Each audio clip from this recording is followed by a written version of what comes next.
میں بہک سکوں یہ مجال کیا، میرا رہنما کوئی اور ہے۔ نحمدہ ونصلی علی رسولہ النبی الکریم الامین، اما بعد فاعوذ باللہ السمیع العلیم من الشیطان الرجیم، بسم اللہ الرحمن الرحیم۔ قال اللہ تبارک و تعالی فی القرآن الحکیم، ان اللہ وملائکتہ یصلون علی النبی یا ایہا الذین آمنوا صلوا علیہ وسلموا تسلیما۔ الصلاۃ والسلام علیک یا رسول اللہ وعلی آلک وَأَصْحَابِكَ یا نبی اللہ۔ اللہ تعالیٰ کی حمد و ثنا سرور کونین حضرت محمد مصطفیٰ صلی اللہ علیہ وسلم اور آپ کے جمیع آل و اصحاب کی بارگاہ ناز میں درود و سلام کے نذرانوں کے بعد قابل صد تکریم و تعظیم میرے دینی اور یقینی دوستو، بزرگ اور بھائیوں، تفسیر اعجاز القرآن کے اگلے درس کے ساتھ حاضر خدمت ہیں، اور آج انشاءاللہ العزیز 15ویں پارے کے 13ویں رکوع کی تفسیر بیان کی جائے گی۔ اس کے ساتھ ساتھ یہ سورہ الکہف کا پہلا رکوع ہوگا۔ آج انشاءاللہ العزیز سورہ الکہف کی ابتدا ہونے جا رہی ہے۔ سورہ الکہف کا موضوع کیا ہے اور اس کا نام الکہف کیوں رکھا گیا، اور اس سورت کا بنیادی طور پر تعارف کیا ہے، میں اختصار کے ساتھ عرض کرتا چلوں۔ سورہ الکہف یہ مکی صورتوں میں سے ایک صورت ہے، اور اس کے 12 رکوع ہیں اور 111 آیات ہیں۔ سورہ الکہف کے حوالے سے خاص بات یہ بھی ہے کہ نبی کریم صلی اللہ علیہ وآلہ وسلم نے ارشاد فرمایا کہ جو شخص جمعہ کے دن سورہ الکہف پڑھے گا تو آئندہ جمعہ تک اس کے لیے خاص نور کی روشنی رہے گی۔ یہاں سے مراد نور ہدایت ہے کہ اللہ تعالیٰ اسے نیکی کی ترغیب عطا فرمائے گا، نیکی کی طرف وہ شخص زیادہ راغب ہوگا اور گناہوں سے اجتناب کرے گا۔ اس کا ایک معنی یہ بھی ہو سکتا ہے، اور ایک معنی یہ بھی ممکن ہے کہ ہو مراد یہاں سے کہ نبی کریم صلی اللہ علیہ وسلم نے فرمایا کہ نور ہوگا، تو اس کا مطلب یہ ہے کہ اگر اس شخص کا انتقال ایک جمعے سے دوسرے جمعے تک ہو گیا تو اللہ تبارک و تعالیٰ اس کی قبر کو منور فرمائے گا۔ اللہ و رسولہ عالم، اللہ اور اس کا رسول بہتر جانتے ہیں۔ سورہ الکہف کے حوالے سے آتے ہیں کہ اس کو الکہف کیوں کہا جاتا ہے۔ اصل میں کہف پہاڑوں میں بنے ہوئے غاروں کو کہا جاتا ہے عربی زبان میں، یا پہاڑ کو تراش کے جو گھر بنایا جائے اس کو بھی الکہف کہا جاتا ہے۔ اس کے اندر اس سورت کے اندر آیت نمبر 9 سے لے کر آیت نمبر 22 تک اللہ تبارک و تعالیٰ نے چند اولیاء کرام کا تذکرہ فرمایا جنہوں نے ایک غار میں پناہ لی تھی، اصحاب کہف۔ تو اس حوالے سے، اس نسبت سے اس سورت کو سورہ الکہف کہا جاتا ہے، کیونکہ ان کے تذکرے کی نسبت سے اللہ تبارک و تعالیٰ کے محبوب نے اس سورت کا نام سورہ الکہف رکھا۔ اور سورہ الکہف کے مضامین کیا ہیں اس حوالے سے میں مختصر سا عرض کرتا چلوں۔ آیت نمبر 9 سے لے کر 26 تک اصحاب کہف کا واقعہ ہے۔ یہودیوں نے نبی کریم صلی اللہ علیہ وآلہ وسلم سے اصل میں 3 سوالات پوچھے تھے، ذوالقرنین بادشاہ کے متعلق، اصحاب کہف کے متعلق، اور روح کی حقیقت کے متعلق۔ روح کی ماہیت کیا ہے، حقیقت کیا ہے، اس حوالے سے نبی کریم صلی اللہ علیہ وآلہ وسلم سے 3 سوالات کیے گئے تھے۔ ایک سوال کا جواب وَيَسْأَلُونَكَ عَنِ الرُّوحِ یہ سورہ بنی اسرائیل میں دے دیا گیا، اور اگلے جو 2 سوالات ہیں ان لوگوں کے، ان کے جوابات کو تفصیل کے ساتھ سورہ الکہف کے اندر بیان کیا گیا ہے۔ اور سورہ الکہف کے اندر آیت نمبر 9 سے لے کر 26 تک اصحاب کہف کا تذکرہ ہے، اور اس کے علاوہ آیت نمبر 83 سے لے کر آیت نمبر 99 یعنی 99 تک ذوالقرنین بادشاہ جو ہیں ان کا تذکرہ کیا گیا ہے۔ اور اس کے علاوہ اس آیت کے اندر اس سورت کے اندر نبی کریم صلی اللہ علیہ وآلہ وسلم کی جو اللہ کے دین سے محبت ہے، اور کفار کے ایمان نہ لانے کی وجہ سے جو رسول اللہ صلی اللہ علیہ وسلم غم زدہ ہوتے تھے اس کا بیان ہے۔ اور اس کے علاوہ اسی سورت کے اندر حضرت سیدنا آدم علیہ السلام اور شیطان کا سجدہ نہ کرنے کا واقعہ، اس کو تکرار کے ساتھ دوبارہ لایا گیا، اور آیت نمبر 60 سے لے کر 82 تک سیدنا موسیٰ علیہ السلام اور سیدنا خضر علیہ السلام ان کا ایک طویل واقعہ بیان کیا گیا، اور اس کے علاوہ احوال قیامت کو بیان کیا گیا۔ یہ سورت کا ایک مختصر سا تعارف ہے۔ اب آتے ہیں ہم سورت کی پہلی آیت کی طرف۔ اللہ تبارک و تعالی ارشاد فرماتے ہیں الحمدللہ الذی انزل علی عبدہ الکتاب ولم یجعل لہ عوجا، کہ تمام تعریفیں اس اللہ کے لیے ہیں جس نے اپنے بندے پر کتاب نازل فرمائی اور اس میں کوئی ٹیڑھ نہیں رکھی، کوئی ترچھا پن نہیں رکھا۔ الحمدللہ اس صورت کی ابتدا اللہ نے اپنی حمد سے فرمائی ہے، نبی کریم صلی اللہ علیہ وسلم کی عظمت اور قرآن پاک کی شان بیان کی گئی۔ پاک ہے وہ ذات جس نے اپنے بندے پر ایسی کتاب اتاری جس کتاب میں کوئی کمی کوتاہی یا لغزش یا کوئی ٹیڑھا پن یا ترچھا پن نہیں پایا جاتا۔ تو اللہ تبارک و تعالیٰ نے پہلے اپنی حمد سے، پھر آگے نبی کریم صلی اللہ علیہ وسلم کا تذکرہ کیا گیا، پھر آپ صلی اللہ علیہ وسلم پر نزول قرآن کا تذکرہ ہے۔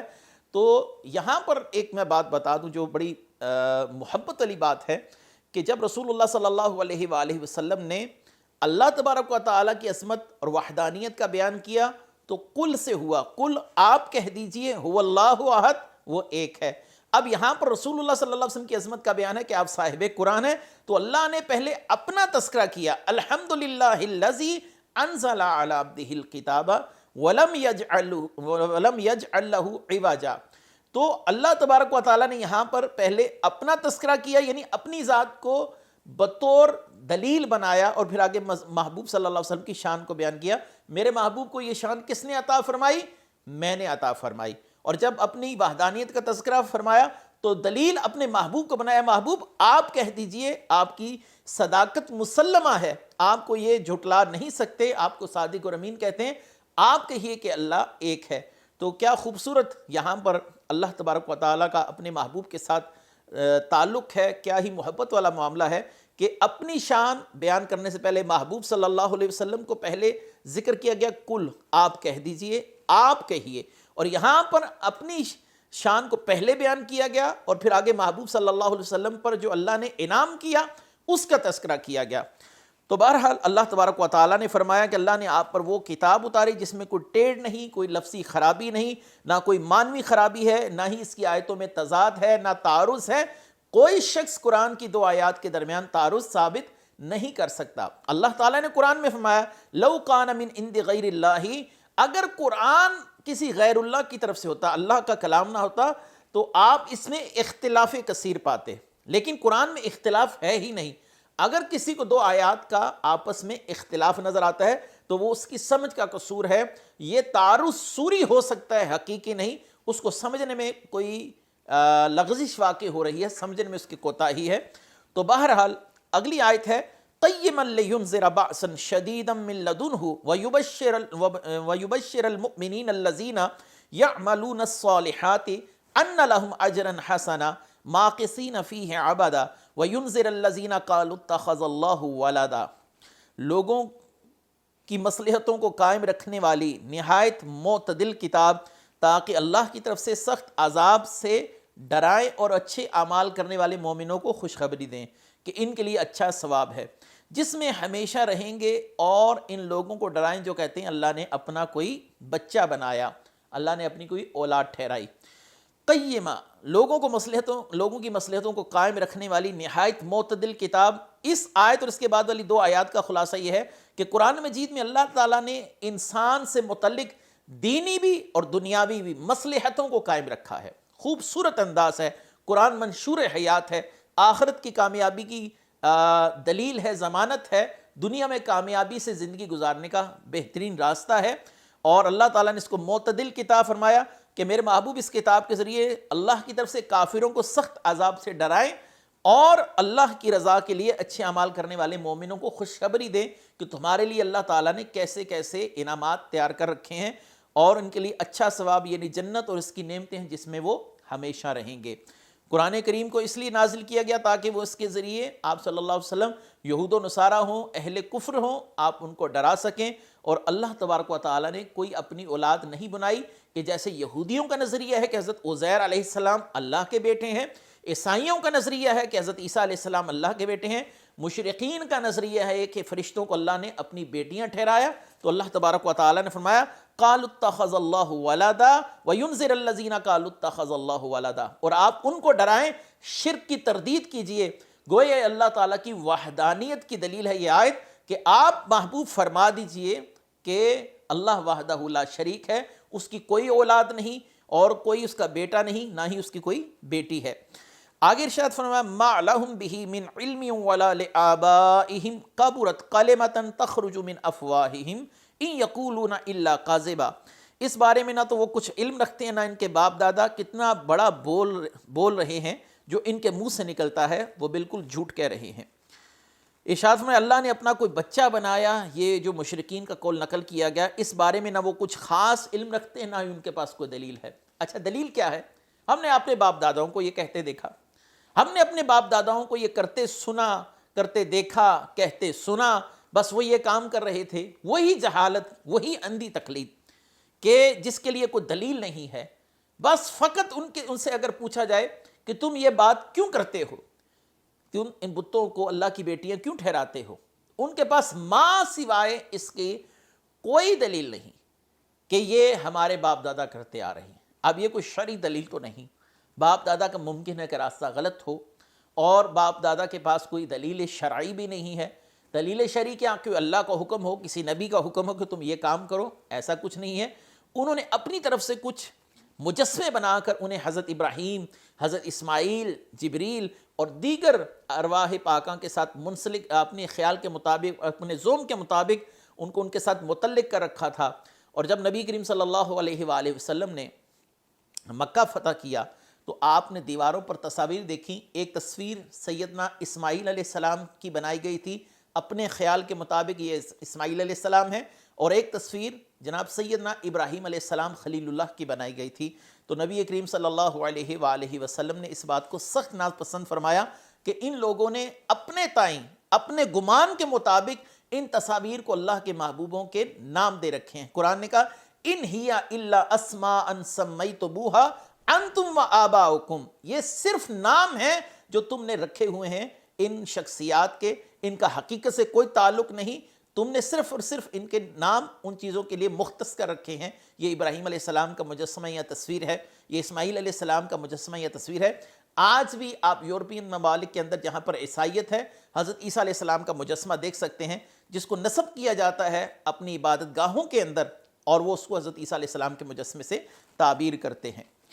اللہ تعالیٰ نے آگے ارشاد فرمایا فَلَعَلَّكَ بَاخِعٌ نَفْسَكَ عَلَىٰ آثَارِهِمْ إِن لَّمْ يُؤْمِنُوا بِهَٰذَا الْحَدِيثِ آسَفًا۔ اگر وہ اس بات پر ایمان نہ لائیں تو ہو سکتا ہے کہ آپ ان کے پیچھے غم کے مارے اپنی جان کو ختم کر دیں۔ یہاں پر نبی کریم صلی اللہ علیہ وسلم کی جذبہ تبلیغ، امت پر رحمت، شفقت کی انتہا، رسالت کے حقوق کی ادائیگی کو انتہائی اعلیٰ طریقے سے بیان کیا گیا ہے۔ اے محبوب صلی اللہ علیہ وسلم، جو منصب ہم نے آپ کو دیا ہے، آپ اس کو اتنے احسن انداز سے ادا کر رہے ہیں کہ آپ صلی اللہ علیہ وآلہ وسلم اپنی تبلیغ اور اپنی امت پر رحمت و شفقت کے حوالے سے اس قدر آپ حریص ہیں کہ آپ چاہتے ہیں کہ وہ لوگ ایمان لے آئیں، اللہ تعالیٰ کو دنیا میں کوئی نافرمان نہ ہو، تمام کے تمام غلامی مصطفیٰ کا توق اپنی گردن میں ڈال لیں، اللہ وحدہ لا شریک کی عبادت کرنے والے بن جائیں۔ تو اے محبوب صلی اللہ علیہ وآلہ وسلم، آپ اتنا غم نہ کھائیں۔ ہدایت دینا تو اللہ تبارک و تعالیٰ کے قبضہ قدرت میں ہے، جس کو چاہے اس کے دل میں ہدایت کو تخلیق فرما دے، خلق کر دے۔ آپ صلی اللہ علیہ وسلم کا کام ایک دائی کا کام ہے، اور آپ ان سے کہیں وَمَا عَلَيْنَا إِلَّا الْبَلَاغُ، ہمارا کام تم تک پہنچا دینا تھا، عمل کرنا یا نہ کرنا یہ اب تمہاری اپنی ثوابدید پر ہے۔ اگلی آیت إِنَّا جَعَلْنَا مَا عَلَى الْأَرْضِ زِينَةً لَهَا لِنَبْلُوَهُمْ أَيُّهُمْ أَحْسَنُ عَمَلًا وَإِنَّا لَجَاعِلُونَ مَا عَلَيْهَا صَعِيدًا جُرُزًا۔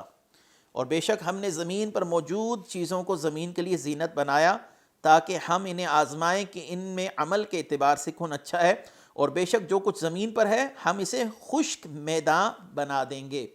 وَإِنَّا لَجَاعِلُونَ مَا عَلَيْهَا صَعِيدًا جُرُزًا، قیامت کی طرف اشارہ ہے کہ دنیا پر یہ جو رنگینیاں ہیں، یہ درخت و شجر و حجر ہیں، نہریں بہہ رہی ہیں، سمندر بہہ رہے ہیں، اور مختلف قسم کے انواع کے باغات ہیں، پھل پودے ہیں، بہت کچھ ہے، زمین کا حسن ہے، اور تم ان کی رنگینیوں میں کھو گئے ہو۔ جس مقصد کے لیے تمہیں پیدا کیا گیا وہ پیدا کرنے کا مقصد تھا، وَمَا خَلَقْتُ الْجِنَّ وَالْإِنسَ إِلَّا لِيَعْبُدُونَ، تمہیں پیدا اللہ کی عبادت کے لیے کیا گیا تھا۔ یہ چیزیں تو فقط تمہارے لیے آزمائش تھی، لیکن تم نے جا کر دنیا میں ان کے ساتھ دل لگا لیا۔ ان چیزوں کو مستقل نہ جانو، ایک وقت آئے گا کُلُّ مَنْ عَلَيْهَا فان، ہر شے نے فنا ہو جانا ہے۔ اللہ تعالیٰ زمین کو ایک چٹیل میدان بنا دے گا، یہ تمام رنگینیاں، یہ دولت، یہ اولاد، یہ جائیداد، یہ سب کچھ ختم ہو جائے گا، صرف اور صرف تیرے رب کا نام باقی رہے گا۔ یہاں پر امام غزالی نے خوبصورت تمثیل کے ساتھ اس بات کو سمجھایا ہے، کیمیائے سعادت کے اندر اسی آیت کو بیان کیا ہے امام غزالی علیہ رحمہ نے۔ کیمیائے سعادت میں فرماتے ہیں کہ دو لوگ کسی شخص کے گھر مہمان بن کر جائیں اور میزبان ان کے لیے بہت اچھے طریقے سے خاطر تواضع کرے، ان کے کھانے کا اچھے سے خیال رکھے، اس کمرے کو اچھے طریقے سے سجا کر سجاوٹ کے ساتھ رکھے کہ آج مہمانوں کی آمد ہے، کمرے کو لوبان کے ساتھ معطر کر دے، خوشبو کے ساتھ کمرہ معطر ہے، مہمانوں کے سامنے رنگ برنگے انواع کے کھانے پڑے ہیں، کمرہ بہت خوبصورتی کے ساتھ سجایا گیا ہے۔ اور جو عقل مند مہمان ہے وہ کھانا کھائے گا اور اپنے میزبان کا شکریہ ادا کرے گا اور گھر چلتا بنے گا، اور دوسرا مہمان جو بیوقوف ہے وہ یہ سوچے گا کہ یہ سب کچھ میرے لیے ہے، جب میں جاؤں گا تو اپنا سب کچھ، یہ سب کچھ سمیٹ کر ساتھ لے جاؤں گا، جو جو یہاں پر موجود ہے یہ سب میرا ہے۔ تو یہ اس کی بیوقوفی ہے، لیکن جب اس کو میزبان نے روانہ کیا تو خالی ہاتھ ہی روانہ کیا، سارا سامان وہیں پر پڑا رہ گیا، وہ حسین نظارے، وہ حسین لمحات، وہ کھانے پینے کی مختلف انواع کی جو ڈشز ہیں وہ سب کی سب ادھر رہ گئیں، اس کو خالی ہاتھ گھر جانا پڑا، تو اس کو بڑی ندامت ہوئی، پریشانی ہوئی، اور وہ روتا ہوا اپنے گھر کی طرف لوٹ گیا۔ تو آپ نے فرمایا اصل میں جو اللہ والے ہیں وہ اللہ کا شکر ادا کرتے ہیں، ان نعمتوں سے محظوظ ہوتے ہیں جتنا اللہ چاہتا ہے، اور پھر وہ دنیا سے جاتے ہوئے اس امید پر جاتے ہیں کہ ہم نے خالی ہاتھ جانا ہے، ان کو کسی قسم کا کوئی غم، کوئی خوف، کوئی تکلیف، کوئی پریشانی، کوئی ندامت نہیں ہوتی۔ اور وہ مہمان جو سب کچھ سمیٹ کے لے جانے کی نیت سے بیٹھا ہے، لیکن جب اسے خالی ہاتھ جانا پڑ رہا ہے تو اسے کتنی پریشانی اور ندامت کا سامنا ہے۔ تو یہی حال اس شخص کا ہے جس نے دولت اکٹھی کی اور وہ یہ سمجھتا ہے شاید یہ میری ہے اور میرے ساتھ ہی چلی جائے گی، لیکن یہ سب کچھ وہیں کا وہیں رہ جائے گا اور اس کو نادم ہو کر اس دنیا سے جانا پڑے گا۔ اور جب قبر میں جائے گا تو پھر کیا اس کے ساتھ ہوگا؟ کچھ بھی نہیں ہوگا، اس کے دونوں ہاتھ خالی ہوں گے، اس کی دولت، اس کی جائیداد، اس کی اولاد بانٹ کر کھا جائے گی۔ مولا علی کرم اللہ وجہ الکریم اکثر قبرستان میں تشریف لے جاتے اور قبرستان میں جا کر اہل قبور سے گفتگو کرتے۔ ایک دفعہ آپ نے اہل قبور سے کہا، اہل قبر اپنے حال احوال سے مطلع کیجئے۔ تو ایک قبر سے آواز آئی، اے علی، ہم اپنی دنیا کی زندگی میں اللہ سے غافل تھے، ہم نے اللہ کے وعدے کو حق پایا، ہمارے بال گل سڑ گئے، ہماری آنکھیں بہہ گئیں، ہمارا جسم گل گیا، ہر چیز فنا ہو گئی، ہمیں پچھلوں کی خبر سناؤ۔ تو حضرت علی رضی اللہ تعالیٰ عنہ نے فرمایا، تمہارے پچھلے تمہارے مال پر مزے لوٹ رہے ہیں، تمہاری اولادوں نے تمہارا مال تقسیم کر لیا، بیویوں نے دوسری شادیاں کر لیں، سب کچھ تمہارا جاتا رہا۔ تو ایک قبر سے آواز آئی، ہائے ہماری خرابی، ہم نے دنیا کی حقیقت کو نہ سمجھا، آج ہمیں ندامت ہے لیکن وقت گزر گیا، ہم کچھ کر نہیں سکتے، ہائے ہمارے لیے خرابی، کاش ہم سمجھے ہوتے کہ دنیا سے اتنا ہی حصہ لینا ہے جتنا اللہ نے ہمارے لیے مقدر کیا ہے، تو ہم دنیا کی بھاگ دوڑ میں بیوقوفوں کی طرح نہ بھاگ رہے ہوتے۔ اب سب کچھ پیچھے چھوڑ گئے، ہمارے ساتھ کچھ نہ آیا لیکن حساب ہم دے رہے ہیں۔ اگلی آیت، ام حسبت ان اصحاب القہف والرقیم کانوا من آیاتنا عجبا اذ اوى الفتیۃ الی القہف فقالوا ربنا آتنا من لدنک رحمۃ وہیئ لنا من امرنا رشدا۔ کیا تمہیں معلوم ہوا کہ پہاڑی غار اور جنگل کے کنارے والے وہ ہماری نشانیوں میں سے ایک عجیب نشانی تھے؟ جب ان نوجوانوں نے ایک غار میں پناہ لی، پھر کہنے لگے، اے ہمارے رب، ہمیں اپنے پاس سے رحمت عطا فرما اور ہمارے لیے ہمارے معاملے میں ہدایت کے اسباب مہیا فرما۔ یہاں پر ام حسبت ان اصحاب القہف، یہاں پر ان اولیاء اللہ کا تذکرہ شروع ہو گیا ہے جن کی وجہ سے اس سورت کو سورہ الکہف کہا جاتا ہے۔ یہ اصحاب کہف کون ہیں اور یہ رقیم کا معنی کیا ہے؟ رقیم اس وادی کا نام تھا کہ جس میں یہ لوگ رہا کرتے تھے۔ یہ حضرت عیسیٰ علیہ السلام کے وصال کے بعد کا واقعہ ہے کہ روم کے اندر دقیانوس نام کا ایک ظالم جابر شخص بادشاہ بنا اور اس نے لوگوں کو بت پرستی پر ابھارا، یعنی گویا دین عیسوی کو مسخ کرنا شروع کیا۔ تو اس قوم سے کچھ لوگ تھے جن کی تعداد غالباً 8 بتائی جاتی ہے کہ ان لوگوں نے وہ تمام کا تمام معاملہ چھوڑ دیا، اپنے گھر بار کو چھوڑا، صرف اس بت پرستی سے دور رہنے کے لیے ہجرت کی اور ان کے نام امام خازن نے فرمایا میکسلمینا، یملیخا، مرتونس، بینونس، بنیونس، سارنونس، زبنوانس، کشفیس اور تینونس، یہ 8 نام ہیں اولیاء اللہ کے، اور 9واں نام ان کے کتے قطمیر کا بتایا جاتا ہے کہ یہ کل ملا کر 9 تھے، ایک کتا تھا اور 8 جو تھے وہ اولیاء اللہ تھے۔ تو ان ناموں کی ایک برکت میں یہاں پر بیان کرتا چلوں۔ امام جمل تفسیر جلالین کی شرح میں فرماتے ہیں، بہت مشہور شرح ہے جمل، کہ اگر ان ناموں کو لکھ کر پاس رکھا جائے تو انسان مختلف قسم کی آفات و بلیات سے محفوظ رہتا ہے۔ کشتی میں لکھ کر اپنے پاس رکھیں تو کشتی ڈوبنے سے محفوظ رہے گی، اور اگر کسی گھر میں یہ نام لکھ کر لگا دیے جائیں تو گھر کو آگ وغیرہ کے خطرے سے محفوظ رکھا جائے گا، اور بچے کے رونے کی بیماری اور درد سر اور دیگر جو بیماریاں انسان کو لاحق ہوتی ہیں ان کے لیے مجرب ہے۔ انسان اگر ان کو لکھ کر تعویذ کی طرح اپنے بازو کے ساتھ باندھ لے تو اس کو مختلف فوائد حاصل ہوتے ہیں ان ناموں کی برکت کی وجہ سے۔ ناموں کی برکت پر الحمدللہ بہت سی احادیث مبارکہ سے بھی استدلال کیا جا سکتا ہے۔ مثلا رسول اللہ صلی اللہ علیہ وسلم کے ایک صحابی نے ایک شیر کو دیکھا تو انہوں نے نہ اپنی عبادات کا تذکرہ کیا، نہ ہی اپنی کسی ایسی چیز کا تذکرہ کیا۔ وہ کیا تذکرہ کیا کہ ایک شیر کو دیکھ کر کہا انا مولا محمد، رسول اللہ صلی اللہ علیہ وسلم، کہ میں محمد صلی اللہ علیہ وسلم کا غلام ہوں۔ تو شیر نے ان صحابی رسول سیدنا سفینہ کو چھوڑ دیا اور چلا گیا۔ یہ رسول اللہ صلی اللہ علیہ وسلم کے نام کی برکت تھی۔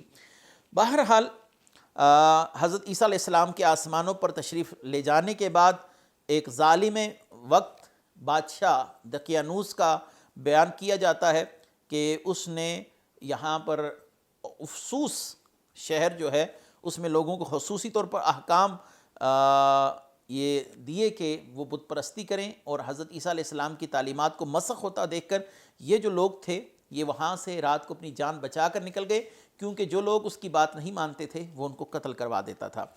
تو یہ لوگ وہاں سے نکلے اور ایک مناسب فاصلے پر ایک پہاڑی غار میں جا کر انہوں نے پناہ لی، اور ان کے ساتھ ایک قطمیر نام کا کتا تھا جو بادشاہ کے باورچی کا کتا تھا، اور وہ کتا بھی ان کے پیچھے چل پڑا۔ انہوں نے اس کتے کو بھگانے کی بہت کوشش کی۔ امام قرطبی رحمۃ اللہ علیہ تفسیر قرطبی کے اندر بیان فرماتے ہیں کہ اس کتے نے کہا انی احب الاولیاء والصالحین، میں اللہ والوں سے محبت کرتا ہوں۔ تو انہوں نے اس کتے کو بھی ساتھ لیا اور جا کر اس غار میں پناہ لی، اور اس غار میں کیا ہوا، اللہ تبارک و تعالیٰ نے اگلی آیات میں اس غار کے احوال پر گفتگو فرمائی ہے۔ فَضَرَبْنَا عَلَىٰ آذَانِهِمْ فِي الْقَهْفِ سِنِينَ عَدَدًا ثُمَّ بَعَثْنَاهُمْ لِنَعْلَمَ أَيُّ الْحِزْبَيْنِ أَحْصَىٰ لِمَا لَبِثُوا أَمَدًا۔